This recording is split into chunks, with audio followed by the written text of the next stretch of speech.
여러분, 이제부터 이야기할 두 사람은 똑같은 시간, 똑같은 삶을 살아왔습니다. 그들은 결코 특별한 사람들도 기적적인 운이 따랐던 사람들도 아니었습니다. 하지만 그들의 노후는 완전히 다른 모습으로 펼쳐졌습니다. 한 사람은 매일 아침 밝은 미소로 새로운 하루를 맞이하고 두 손을 모아 감사하며 하루를 시작합니다. 또 한 사람은 침대에서 일어나기조차 힘들어하고 과거의 선택들을 떠올리며 한숨을 쉬며 하루를 시작합니다. 어쩌면 여러분은 그들 중 누가 더 운이 좋았을까 라고 생각하실지도 모릅니다. 그러나 사실 그들의 삶에 일어난 이 큰 차이는 단 하나의 선택에서 시작되었습니다. 같은 시간을 살았고 같은 세월을 보냈지만 한 사람은 어떻게 복을 받았고 또 한 사람은 후회 속에서 살아가게 되었을까요? 오늘 이 두 사람의 이야기를 통해 여러분도 노후를 어떻게 준비해야 할지에 대한 중요한 답을 찾게 될 것입니다. 과연 그 결정적인 차이는 무엇일까요? 오늘부터 여러분의 노후가 복으로 가득 차게 만드는 비밀을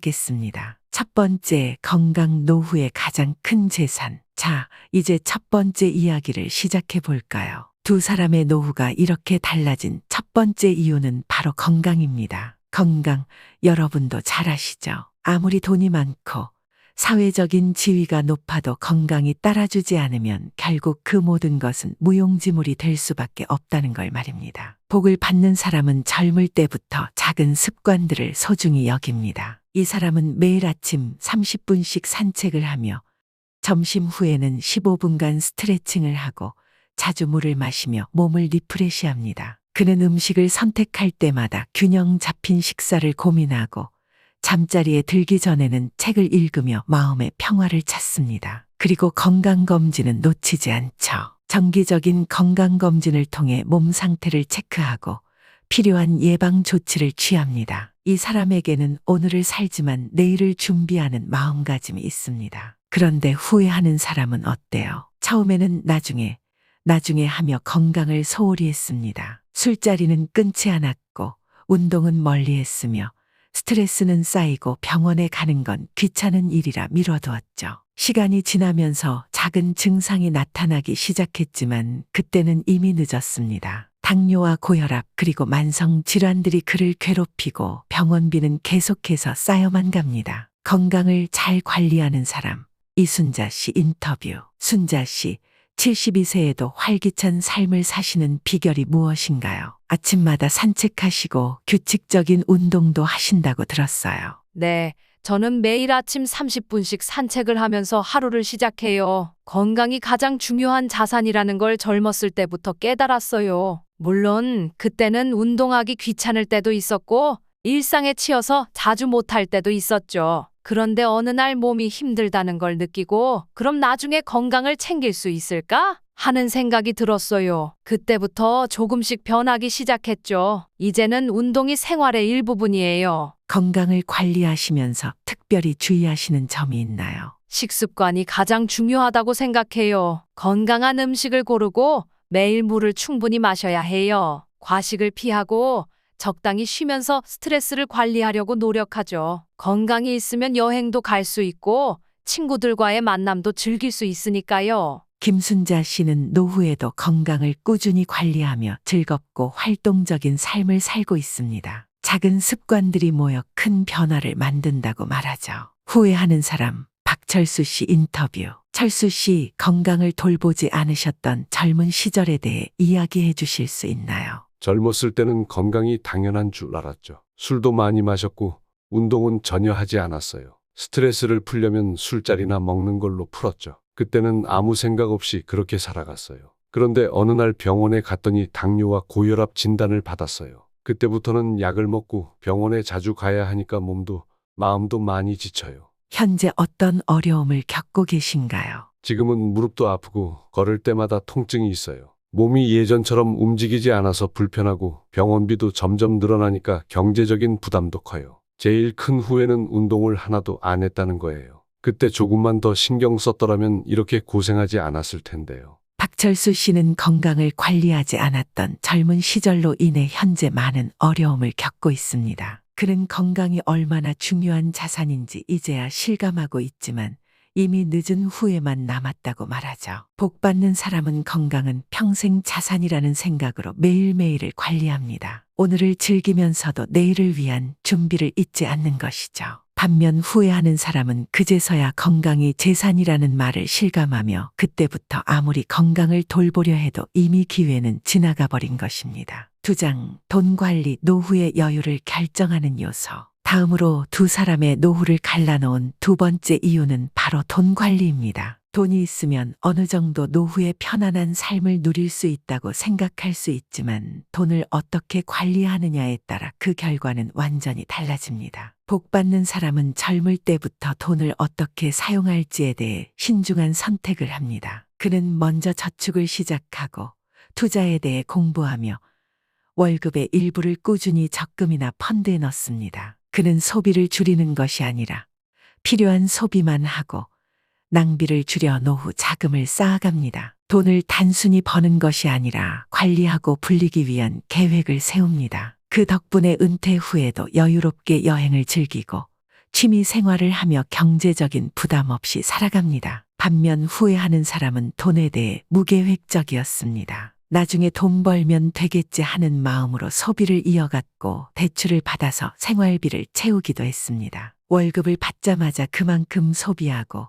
일종의 소비 습관이 정착되면서 자산을 축적하는 일은 뒤로 미루게 되었죠. 결국 은퇴 후에는 그가 쌓은 자산은 거의 없고 공적 지원에 의존하며 생활해야 했습니다. 돈 관리 잘하는 사람.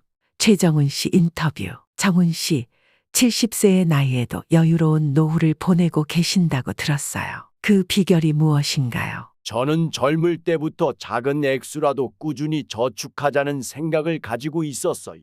월급을 받으면 반드시 일정 부분을 저축하고 투자에 대해서도 조금씩 공부했죠. 무리하게 소비하지 않고 필요한 것만 구입하며 나중에 노후를 준비하는 게 중요하다고 느꼈어요. 그래서 월세 수입이 조금씩 생기고 은퇴 후에도 큰 부담 없이 생활할 수 있게 됐어요.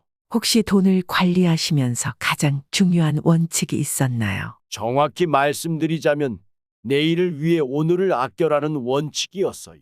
물론 그때는 소비할 때도 많았고 다른 사람들처럼 여행도 자주 갔지만 저축과 투자에 대한 꾸준함이 결국 지금의 여유를 만들어준 거죠. 최정훈 씨는 젊을 때부터 꾸준한 저축과 투자로 여유로운 노후를 보낼 수 있게 되었습니다. 그의 작은 실천들이 큰 변화를 만들어냈다고 하죠.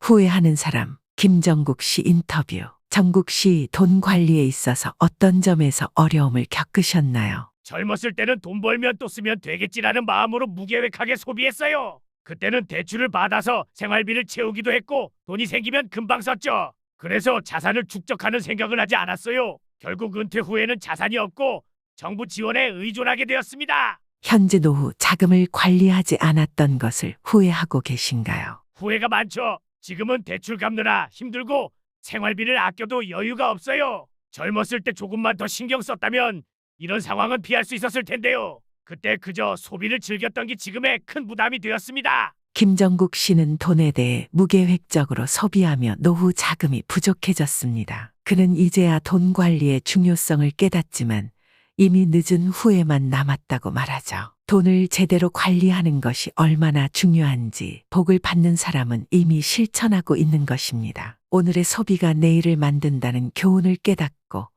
늦지 않게 시작하는 것이 바로 여러분이 노후의 복을 부를 수 있는 첫 번째 열쇠입니다. 3장, 인간관계, 마지막까지 남는 것은 사람. 마지막으로 두 사람을 갈라놓은 가장 중요한 요소는 바로 인간관계입니다. 물질적인 것과 건강도 중요하지만 노후에 정말 중요한 것은 바로 사람입니다. 복을 받는 사람은 노후에도 가족과의 관계를 지속적으로 돈독히 유지하며 친구들과의 시간을 소중히 여깁니다. 그들은 자식에게 의존하지 않으면서도 그들의 삶에 부담을 주지 않도록 합니다. 자녀와의 관계는 적당한 거리를 두되 그들만의 방식으로 사랑을 표현하며 친밀함을 유지합니다. 또한 친구들과의 관계도 소홀히 하지 않으며 사회적인 활동을 통해 외로움을 느끼지 않게 합니다. 반면 후회하는 사람은 자식에게 과도하게 의존하거나 자신의 고집과 자존심을 지키려고 하다가 관계가 점차 소원해집니다. 결국 외로움 속에서 하루하루를 보내며 자신이 얼마나 중요한 사람인지를 잃어버리게 됩니다. 복을 받은 사람, 윤미숙 씨 인터뷰. 미숙 씨는 75세인데 자녀와의 관계도 좋고 친구들과도 자주 만나신다고 들었어요. 어떻게 그럴 수 있었나요? 저는 자녀들에게 과도하게 의존하지 않으려고 노력했어요. 그들이 각자의 삶을 살 수 있게 독립적인 삶을 유지하려 했죠. 대신 자녀와의 관계는 서로 존중하면서도 따뜻하게 이어가고 있어요. 그리고 친구들과도 자주 만나며 소소한 일상들을 함께 나눕니다. 친구들 덕분에 외로움도 느끼지 않고 노후도 즐겁게 보낼 수 있어요. 그렇다면 외로움을 느낄 일이 없을까요? 사실 나이가 들면서 점점 사람들을 만나는 것이 중요하다는 걸 느꼈어요. 자녀와의 관계도 중요하지만 친구들과의 관계도 그만큼 중요한 거죠. 친구들이나 사회적 활동 덕분에 외로움을 느끼지 않게 돼요. 윤미숙 씨는 자녀와의 관계를 건강하게 유지하고 친구들과의 소통을 통해 활발한 사회적 삶을 즐깁니다. 이처럼 사람들과의 관계를 지속적으로 쌓아가며 노후를 행복하게 보내고 있습니다. 후회하는 사람, 박동수 씨 인터뷰. 동수 씨, 자녀와의 관계에서 어려움을 겪고 있다고 들었어요. 어떤 점에서 문제가 있었나요? 젊었을 때는 자식들에게 너무 많은 기대를 했어요.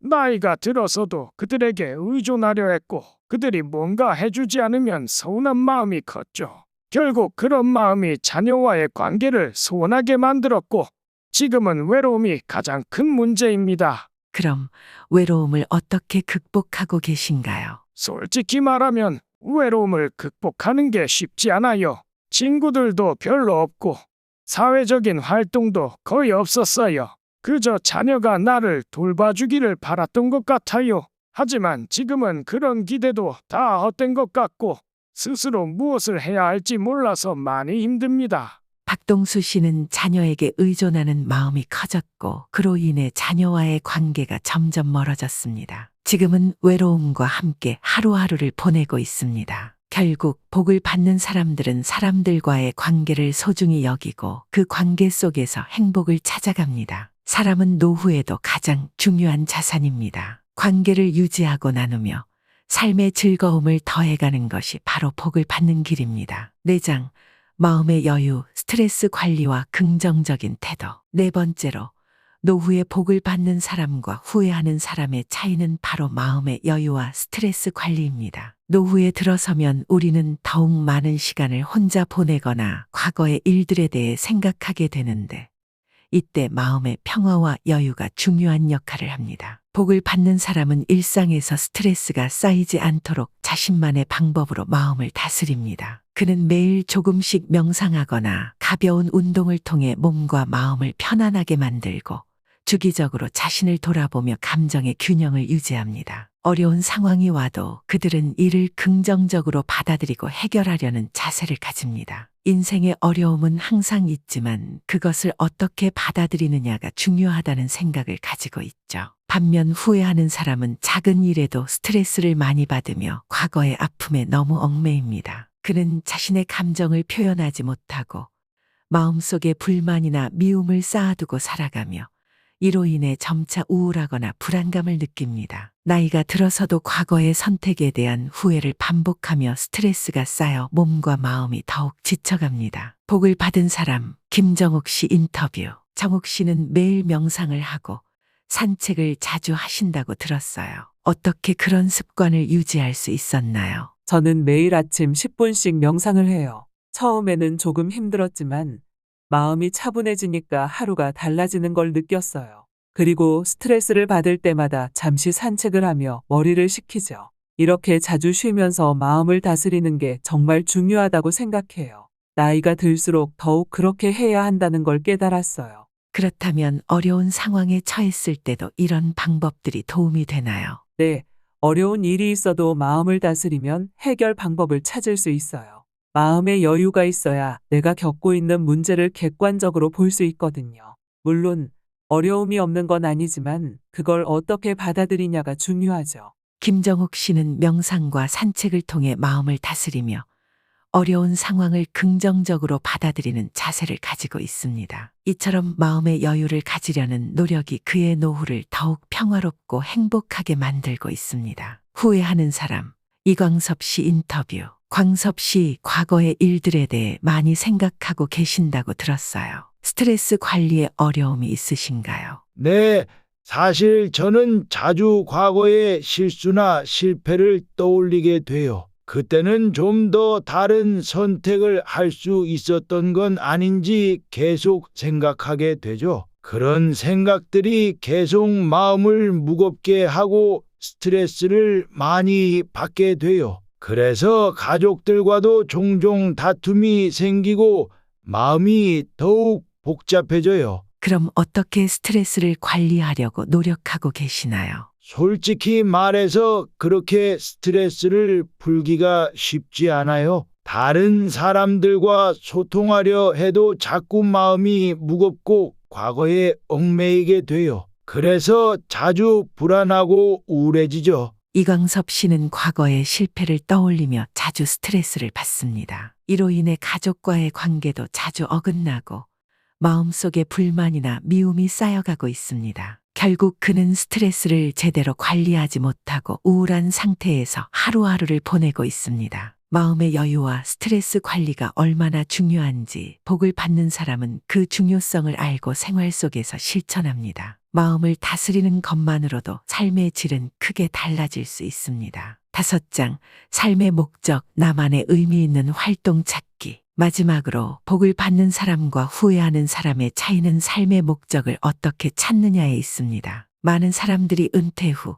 시간이 많아지면서 삶의 의미를 찾지 못하고 공허함을 느끼기도 합니다. 하지만 복을 받는 사람은 노후에도 자신의 삶의 목적을 두고 살아갑니다. 복을 받는 사람은 은퇴 후에도 자신만의 열정을 찾거나 새로운 취미나 활동을 시작합니다. 그는 여행을 다니거나 자원봉사를 하며 사회에 기여하는 활동을 합니다. 혹은 오랫동안 해보고 싶었던 일을 시작하면서 삶의 활력을 되찾죠. 그들에게 노후는 새로운 시작이자 자아실현의 기회로 다가옵니다. 반면 후회하는 사람은 은퇴 후 무엇을 해야 할지 몰라 공허함을 느낍니다. 뭘 해야 할지 모르겠다며 시간을 허비하고 주위 사람들과의 관계도 약해지면서 점점 더 외로워집니다. 그들은 지나치게 안락한 생활에 안주하며 일상에 만족하지 못하고 살아갑니다. 복을 받은 사람, 이영희 씨 인터뷰.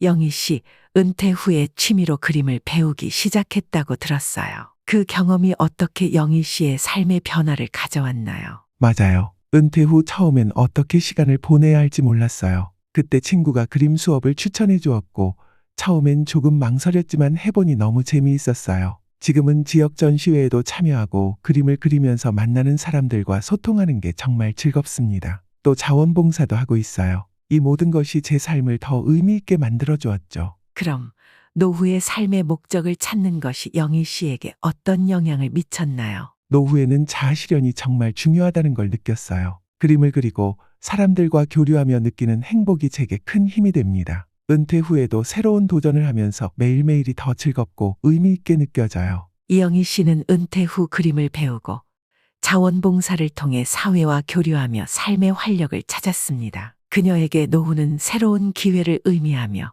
삶의 목적을 찾는 데 큰 도움이 되었습니다. 후회하는 사람, 박상철 씨 인터뷰. 상철 씨는 은퇴 후 어떻게 지내고 계신가요? 은퇴 후에는 무엇을 하며 시간을 보내시나요? 사실 은퇴 후엔 아무런 계획 없이 집에만 있으면 시간 가는 줄도 모르고 점점 외로워지더라고요. 친구들이나 가족과도 자주 만나는 것도 아니고 그저 하루하루가 흐르는 대로 살게 되었어요. 뭘 해야 할지 모르겠어서 계속 그냥 시간만 보냈죠. 그럼 상철 씨는 노후의 삶의 목적을 찾지 못하셨나요? 네, 삶의 의미가 뭔지 찾으려 해도 어떤 활동을 시작해야 할지 몰라서 고민만 했어요. 그래서 점점 우울해지고 주변 사람들과의 관계도 멀어졌죠. 그냥 하루하루 지나가는 대로 살았던 것 같아요. 박상철 씨는 은퇴 후 어떤 계획도 없이 집에만 있었습니다. 그 결과 시간이 흐를수록 외로움과 공허함을 느끼게 되었고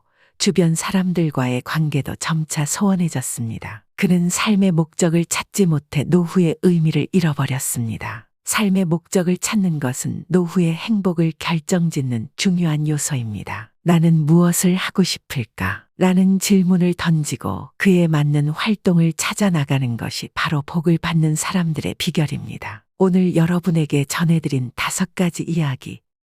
여러분은 어떻게 생각하시나요? 건강, 돈 관리, 인간관계, 마음의 여유, 삶의 목적, 이 모든 것이 복을 받는 노후를 위한 중요한 열쇠입니다. 사실 복을 받는 사람들과 후회하는 사람들, 그들 사이의 차이는 아주 작은 선택에서 시작된다는 것을 알게 되셨을 겁니다. 노후는 결코 준비되지 않은 채 맞이할 수 없습니다. 지금 바로 여러분도 작은 변화를 시작해 보세요. 건강을 돌보고 계획적인 재정 관리를 하며 사람들과 좋은 관계를 유지하고 마음의 평화를 찾고 새로운 도전을 시작하는 것부터 말이죠. 여러분, 아직 늦지 않았습니다. 바로 지금 여러분의 노후를 위한 첫 번째 발걸음을 내디뎌 보세요. 늦봄의 지혜, 당신의 달려온 시간들과 노력이 참으로 존경스럽습니다. 구독과 좋아요는 큰 힘이 됩니다.